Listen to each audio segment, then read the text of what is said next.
Hello प्यारे बच्चों, कैसे हैं आप सब? एकदम बढ़िया। तो प्यारे बच्चों, अभी हमारा जो टॉपिक डिस्कस चल रहा है यहाँ पे वीडियोज़ में, वो चल रहा है ज्योमेट्री यानी कि ज्यामिति। ठीक है, तो लास्ट की जो हमने वीडियो यहाँ पे अपलोड की थी उसमें हमने डिस्कस किया था साइन रूल। ठीक है, तो साइन रूल के बारे में हमने आपको बताया था क्या होता है, उसकी जो क्वेश्चंस हैं वो भी हमने कुछ इंपॉर्टेंट क्वेश्चंस किए थे यहाँ पे। आज का हमारा जो डिस्कशन का टॉपिक रहेगा वो रहेगा कोसाइन रूल। तो प्यारे बच्चों, यदि आप हमारे चैनल पर नए हैं और अभी तक आपने हमारे चैनल को सब्सक्राइब नहीं किया है तो जल्दी से चैनल को सब्सक्राइब कर दीजिए और जो बेल आइकन है उसे भी प्रेस कर दीजिए और लाइक भी कर दीजिए हमारे चैनल को। ठीक है, तो चलिए जल्दी से आज का वीडियो स्टार्ट करते हैं। तो जो कोसाइन रूल है मैथमेटिक्स में, वो यहाँ पे बहुत ज़्यादा इंपॉर्टेंट होने वाला है। आगे बहुत सारे जितने भी कंसेप्ट होंगे उसमें ये यूज होने वाला है। तो कोसाइन रूल होता क्या है, सबसे पहले ये बात कर लेते हैं। कोसाइन रूल,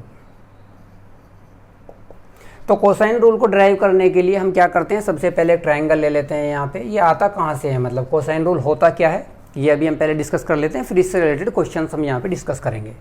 तो सपोज कीजिए आपको ABC एक ट्रायंगल यहाँ पे गिवन है। हमने यहाँ पे A से एक परपेंडिकुलर ड्रॉ कर दिया यहाँ पे। ठीक है, अब हम क्या करते हैं, हमें पता है A के सामने की भुजा A होती है, यानी कि पूरी जो लेंथ होती है A होती है। B के सामने की जो लेंथ होती है वो भुजा यहाँ पे B होती है। C के सामने की भुजा C होती है, ये हमें पता है। अब हम क्या करते हैं, यहाँ पे ये हमने D पॉइंट यहाँ पे ले लिया, जो परपेंडिकुलर हमने AD ड्रॉ किया है। थोड़ी देर के लिए हम इसे यहाँ पे x ले लेते हैं। यदि ये डिस्टेंस हमारी x है तो ये हमारी कितनी हो जाएगी, a माइनस एक्स हो जाएगी, क्योंकि दोनों को ऐड करके वो तभी तो हमारा a बन रहा है यहाँ पे। ठीक है, अब हम क्या करते हैं, ट्रायंगल ले लेते हैं। ट्रायंगल ABD में ABD यानी कि इस ट्रायंगल की हम बात कर रहे हैं यहाँ पे। ठीक है, तो इसमें हम क्या पाइथागोरस यहाँ पे लगा देते हैं। पाइथागोरस थ्योरम क्या होती है हमारे पास, यानी कि जो हाइपोटेनस यानी कि जो कर्ण होता है, यानी कि सी स्क्वायर हमारा किसके इक्वल हो जाएगा, वो हो जाएगा एक्स स्क्वायर प्लस AD का स्क्वायर।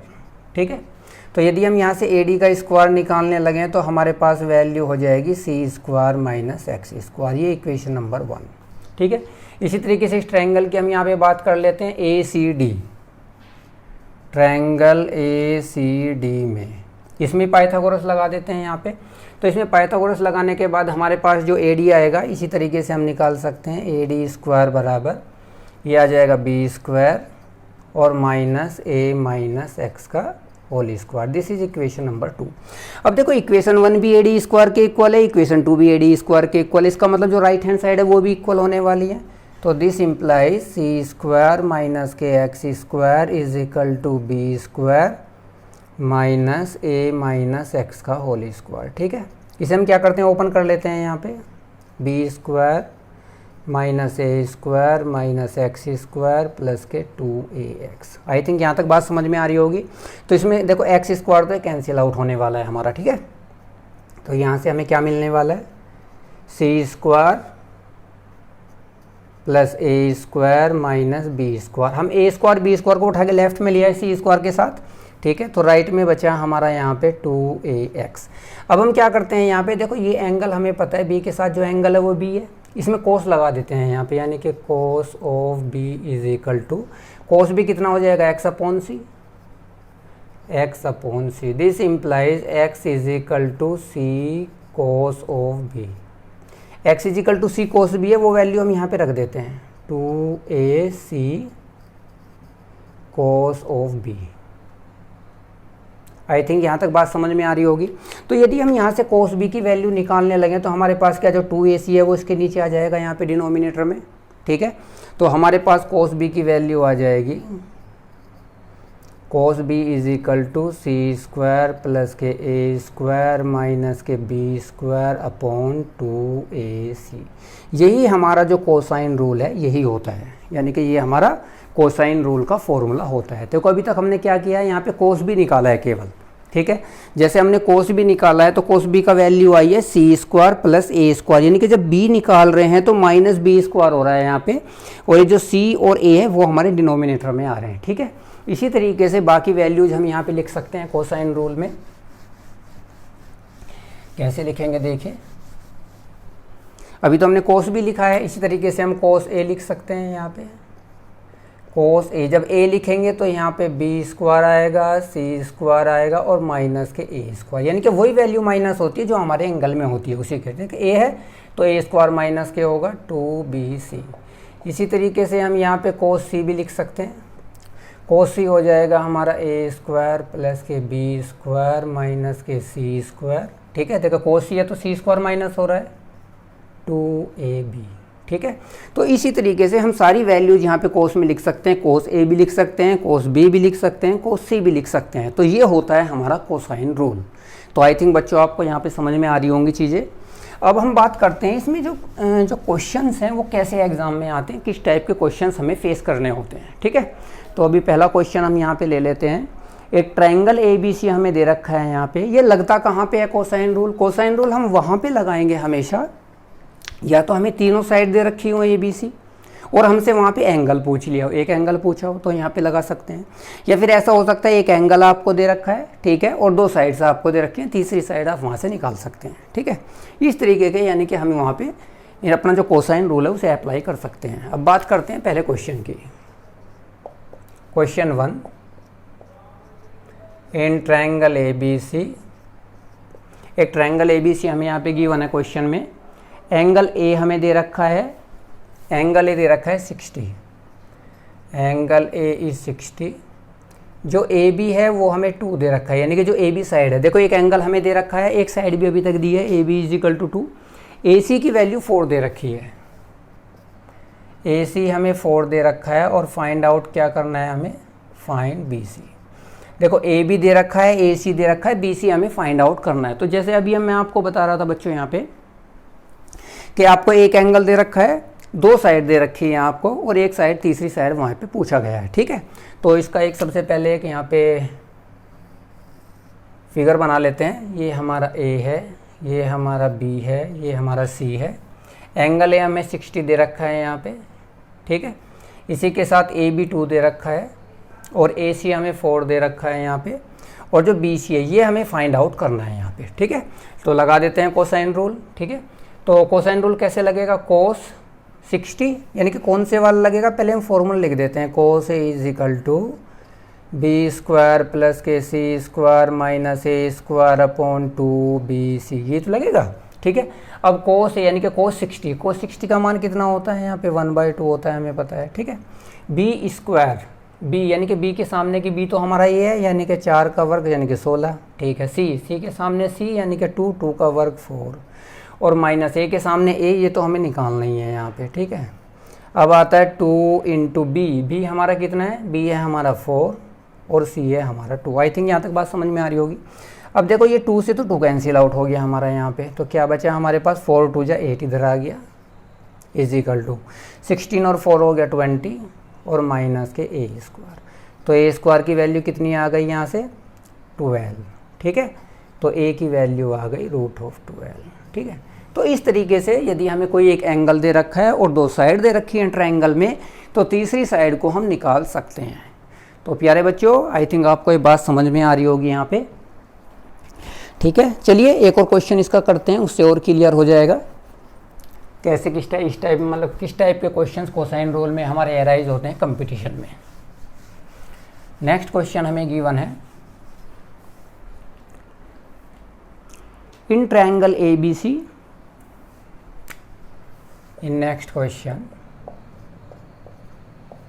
in triangle ABC, दो साइड हमें दे रखी हैं, दोनों साइड इक्वल हैं, AB और AC। AB is equal to AC is equal to 60। मतलब आपको पता होना चाहिए कि किस टाइप के क्वेश्चन एग्जाम में आपसे पूछ सकता है वो। D is a point on B, D is a point, D is a point on BC such that D हमें जो पॉइंट है वो BC पर गिवन है। वो किस तरीके से पॉइंट हमें गिवन है कि CD की वैल्यू 3 है, CD इज 3 और AD इज 15, ये हमें दे रखा है। ठीक है, यानी कि किस टाइप का हमें क्वेश्चन दे रखा है, ये देखिए यहाँ पे, ये हमें ABC ये ट्रायंगल हमें दे रखा है। AB और AC दे रखे हैं 16, AB और AC दोनों हमें यहाँ पे 16 दे रखे हैं। D is a point on B, यानी कि D एक पॉइंट है यहाँ पे BC पे, वो कैसे है, CD 3 है, CD ये तो हमें 3 दे रखा है, और AD है 15, AD यानी कि ये दे रखा है हमें 15, और हमें निकालना क्या है, हमें BD निकालना है। BD को हम यहाँ पे X मान लेते हैं, ठीक है। Find BD, find BD। तो इस टाइप के क्वेश्चन को हम कैसे हैंडल करेंगे। देखो यहाँ पे दो ट्राइंगल की बात हो रही है, एक ट्राइंगल हमारा ये है, एक ट्राइंगल हमारा ये है, और एक पूरा बड़े वाला भी ट्राइंगल है, ठीक है। और निकालना क्या है, यहाँ पे हमें निकालना है यहाँ पे x की वैल्यू। तो कैसे हम फाइंड आउट करेंगे, पहले हम यहाँ पे ये देखते हैं कि यहाँ पे दो साइड हमें इक्वल दे रखी है, एक तो ये भी 16 है और ये भी 16 है। जब ये दोनों साइड हमारी इक्वल हैं तो इसका मतलब ये जो दोनों एंगल हैं ये भी हमारे इक्वल होंगे। जानते हैं ना कि जब दो साइड किसी ट्राइंगल में इक्वल होती हैं तो उनके जो एंगल यहाँ पे, ठीक है, वो भी हमारे यहाँ पे इक्वल होते हैं। इसका मतलब क्या है, गिवन यहाँ पे हमें दे रखा है, इसका मतलब कि cos B is equal to cos C, दोनों एंगल बराबर होंगे। जब दोनों एंगल बराबर होंगे B और C, इसका मतलब जो cos की वैल्यू है, कोसाइन रूल है, cos B बराबर cos C हो जाएगा, ठीक है। इतनी बात समझ पा रहे हैं हम यहाँ पे। अब cos B हम यहाँ पे अप्लाई कर लेते हैं। सबसे पहले फॉर्मूला हमने आपको बता ही रखा है यहाँ पे, ठीक है। cos B हम क्या करते हैं, पूरे ट्रायंगल के लिए यहाँ पे अप्लाई कर लेते हैं, यानी कि पूरा ट्रायंगल ये cos B हम यहाँ पे इसके लिए पूरे के लिए अप्लाई कर लेते हैं। तो cos B हमारे पास क्या आएगा, cos B आ जाएगा हमारे पास 16 स्क्वायर प्लस पूरी साइड कितनी हो जाएगी, x प्लस 3 का स्क्वायर, और माइनस सामने वाली भुजा माइनस होती है हमेशा, 16 का स्क्वायर। इससे फ़ायदा क्या होगा, ये कैंसिल आउट हो जाएगा यहाँ पे हमारा 16, ठीक है। और नीचे आता है 2i of 16 into x plus के 3। ये बात समझ में आ रही है। इसी तरीके से हम यहाँ पे cos C अप्लाई करते हैं। cos C हम अप्लाई करेंगे यहाँ पे छोटे वाले ट्रायंगल में, केवल इस वाले में, ठीक है। तो cos C बराबर हो जाएगा 16 प्लस 3, यानी कि 16 का स्क्वायर प्लस 3 का स्क्वायर माइनस 15 का स्क्वायर, और डिवाइडेड बाय 2 इंटू 3 इंटू 16। ध्यान रखना कि cos B हमने पूरे वाले ट्रायंगल में, पूरे बड़े ट्रायंगल में लिया है, और जो हमारा cos C है वो हमने केवल स्मॉल यानी कि छोटे वाला ट्रायंगल है उसमें हमने यहाँ पे लिया है, ठीक है। अब देखो ये 16 हमारा कैंसिल आउट हो जाएगा यहाँ पे। इसी तरीके से कुछ और भी कैंसिल आउट हो रहा है क्या, देखो ये 16 भी और 2 भी, ये भी हमारा कैंसिल आउट हो गया यहाँ पे नीचे से। अब ऊपर x प्लस 2 का स्क्वायर बचा, नीचे x प्लस 3 का स्क्वायर है, ये x प्लस 3 है तो ये भी एक गया, तो हमारे पास क्या बचा, केवल x प्लस 3 बचा इधर, ठीक है। और इधर क्या बचने वाला है हमारे पास, ये हमारे पास बचना है यहाँ पे 16 स्क्वायर प्लस 3 स्क्वायर माइनस के 15 स्क्वायर। देखो इसमें a square minus b square लगा दो, ठीक है। तो a माइनस b यानी कि 16 माइनस 15 तो 1 हो गया, 16 और 15 कितने हो गए, 31 और प्लस 3 3 जा 9, ठीक है, और डिवाइडेड बाय 3। यही तो वैल्यू आएगी हमारे पास यहाँ पे, ठीक है। चेक कर लीजिए इसे, यही वैल्यू हमारे पास यहाँ पे आने वाली है। तो यहाँ से हमारे पास जो आंसर आ जाएगा वो कितना आ जाएगा, यानी कि x प्लस 3 की वैल्यू आ जाएगी हमारे पास यहाँ पे, ये वैल्यू आ जाने वाली है यहाँ पे। सिंप्लीफाई कर लेते हैं इसे थोड़ा, यहाँ पे 16 स्क्वायर, ठीक है। तो ये वैल्यू आ जाएगी 31 प्लस के 9, ये कितना आ गया यहाँ पे 40, और 40 अपॉन 3 यानी कि x प्लस 3 आ गया हमारे पास 40 अपॉन 3, ठीक है। तो x की वैल्यू कितनी आ जाएगी यहाँ से, x इज इक्वल टू आ जाएगा, ये 3 इधर जाके यहाँ पे सब्ट्रैक्ट हो जाएगा, 3 3 जा 9 यानी कि 31 अपॉन 3, यही आ जाएगा यहाँ पे हमारे पास, यानी कि x इज इक्वल टू आ जाएगा 31, ठीक है। तो यानी कि जो BD की वैल्यू है वो हमारी 31 आ जाएगी। तो आई थिंक बच्चों आप सभी को समझ में आ रहा है यहाँ पे कि कैसे हमें अपनी प्रॉब्लम को सोल्व करना है, ठीक है। तो चलिए अब आगे बढ़ते हैं यहाँ पे। तो ये हमारी वैल्यू x की आ जाएगी। इसके बाद एक कंसेप्ट हम यहाँ पे डिस्कस करने वाले हैं, ये तो हमारा कोसाइन रूल था, ठीक है। कोसाइन रूल हमारा फॉर्मूला कहाँ से आता है, और उसी के साथ इसकी जो प्रॉब्लम्स हैं वो कैसे एराइज होते हैं, कैसे हम प्रॉब्लम को हैंडल कर सकते हैं, ये हमारा था। अब एक कंसेप्ट आता है इसमें यहाँ पे ज्योमेट्री में, कि यदि हमें कोई ट्रायंगल गिवन है और उससे हम कई सारे पार्ट्स में डिवाइड कर देते हैं, ठीक है, तो उसकी जो हाइट है वो तो हमेशा सेम रहती है। जैसे कि अभी एक हम एग्जांपल लेते हैं, यहाँ पर एक ट्रायंगल हमने लिया है, यहाँ पे ये हमारा ट्रायंगल है। ये हमने इस एक पार्ट में डिवाइड कर दिया, ये दूसरे पार्ट में डिवाइड कर दिया। ये हमारा ए बी सी ट्रायंगल है। यहाँ पे ये हमारा ए है, ये हमारा बी है, ये हमारा सी है। ये हमने नीचे की वैल्यूज़ ए बी सी ले ली, ठीक है। हमें पता है इसकी हाइट, चाहे आप यहाँ पे इसे परपेंडिकुलर डालो, चाहे इसे यहाँ पे थोड़ा सा परपेंडिकुलर डालो, इसकी हाइट तो बराबर ही रहेगी। कहने का मतलब इस ट्रायंगल के लिए भी, इस ट्रायंगल के लिए भी, इस ट्रायंगल के लिए भी हाइट तो हमेशा सेम ही रहेगी। समझ पा रहे हो ना। सपोज करो हम इसे यहाँ पे डालते हैं परपेंडिकुलर, हमने परपेंडिकुलर डाल दिया। अब चाहे इस ट्रायंगल की बात करो, चाहे इसकी बात करो, चाहे इसकी बात करो, परपेंडिकुलर तो तीनों के लिए सेम ही रहेगा ना। जब परपेंडिकुलर सेम है तो हमें एरिया का फॉर्मूला भी पता है। ट्रायंगल में एरिया होता है हाफ बेस इनटू हाइट। अब बात आती है कि जो एरिया है वो दो चीज़ों पे डिपेंड करता है, एक तो बेस पे करता है, एक हाइट पे करता है। अब यहाँ पे हम हाइट की बात करें तो तीनों ट्रायंगल के लिए वो सेम है।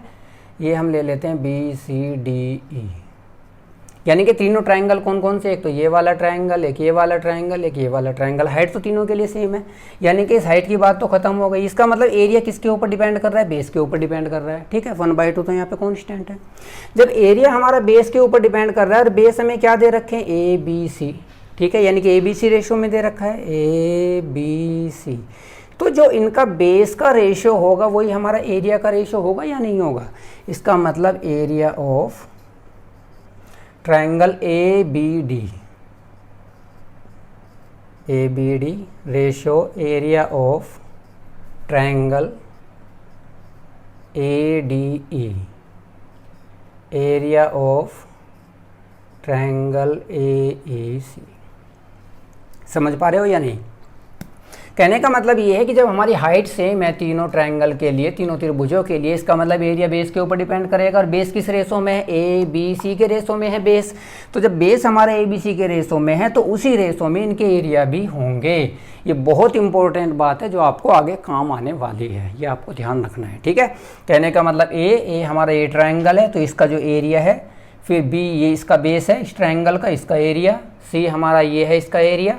तो ए बी सी का जो रेशो होगा वही इन तीनों ट्रायंगल के एरियाज का रेशो होगा, ठीक है। तो ये बात आई थिंक बच्चों समझ पा रहे होगे आप यहाँ पे। तो इस तरीके से जो बेस है उसमें हम यहाँ पे एरिया फाइंड आउट कर सकते हैं, यानी कि जो बेस का रेशो होगा वही हमें यहाँ पे ट्रायंगल्स के एरियाज का रेशो होगा। चलिए इसका एक क्वेश्चन कर लेते हैं, एक बहुत बढ़िया, उससे आपको क्लियर हो जाएगा। यहाँ पे ये क्वेश्चन लास्ट ईयर एग्जाम में आया हुआ है। कैसा क्वेश्चन आया था देखिए। यहाँ पे एक ट्रायंगल हमें दे रखा है और ADE हमें दे रखा है 40। ADE हमें यहाँ पे 40 दे रखा है। ये हमारा एक ट्रायंगल है, ABCDE। ये जो ADE है, ठीक है, एरिया ऑफ ट्रायंगल ADE, ये हमें कितना दे रखा है, 40 सेंटीमीटर स्क्वायर। 40 सेंटीमीटर स्क्वायर दे रखा है ADE का एरिया। हमें किसका एरिया बताना है, हमें पूरे ABC का एरिया बताना है। और जो बेस हैं हमारे वो यहाँ पे दे रखे हैं 4, 5, 6। ये हमारे बेस हैं, यानी कि BD 4 है, DE 5 है, EC हमारा 6 है। और हमें क्या फाइंड आउट करना है, find area ABC, triangle ABC। ये एरिया हमें फाइंड आउट करना है। अब देखो यहाँ पे हमें समझने वाली चीज़ क्या है कि एरिया ADE कौन सा है, ADE ये वाला है। इसका एरिया हमें कितना दे रखा है, 40 दे रखा है, यानी कि ये हमें 40 दे रखा है। इसका मतलब ये जो 40 हमें दे रखा है, हमें पता है कि तीनों जो त्रिभुज हैं, तीनों ट्रायंगल हैं, उनकी हाइट तो बराबर है। इसका मतलब इनका एरिया इनके बेस के ऊपर डिपेंड करेगा, ठीक है।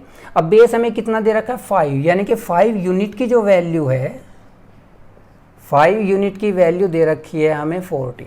बात समझ में आ रही है, 5 यूनिट की वैल्यू 40 दे रखी है। हमें निकालना है पूरे ABC का एरिया।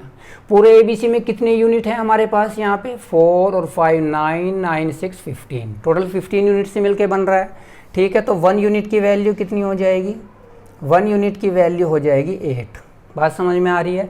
और टोटल कितना बन रहा है हमारे पास यहाँ पे, 15 यूनिट। पूरा ABC तो हमारा 15 यूनिट बन रहा है।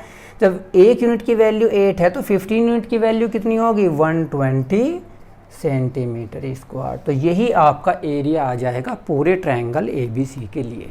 तो ये हमारा कंसेप्ट है जिसकी हेल्प से आप यहाँ पे सेकंडों में अपने सवाल को उड़ा सकते हैं। ठीक है, तो ये कंसेप्ट बहुत ज़्यादा इम्पोर्टेंट है यहाँ पे कि किसी ट्रायंगल में आपका जो बेस होता है, क्योंकि हाइट तो सेम होती है इस टाइप के ट्रायंगल में, ठीक है, तो जो एरिया होता है वो बेस के ऊपर डिपेंड करता है, तो वहाँ से आप एरिया इजीली फाइंड आउट कर सकते हैं। ठीक है, तो बच्चों यदि आपको ये वीडियो आज का अच्छा लगा है तो इस पे अपना कमेंट करके बताइए हमें कैसी आपको वीडियो लगी। इसे लाइक कर दीजिए और बाकी अपने फ्रेंड्स के साथ शेयर कर दीजिए जिससे वे भी इसे सब्सक्राइब करें और आगे की जो वीडियोस हैं उनसे बेनिफिट ले सकें। ठीक है, तो आज का वीडियो हम यहीं पे ख़त्म करेंगे, आज ये जो कोसाइन रूल है। आगे की वीडियो में फिर आपसे मिलते हैं, तब तक के लिए टेक केयर एंड बाय।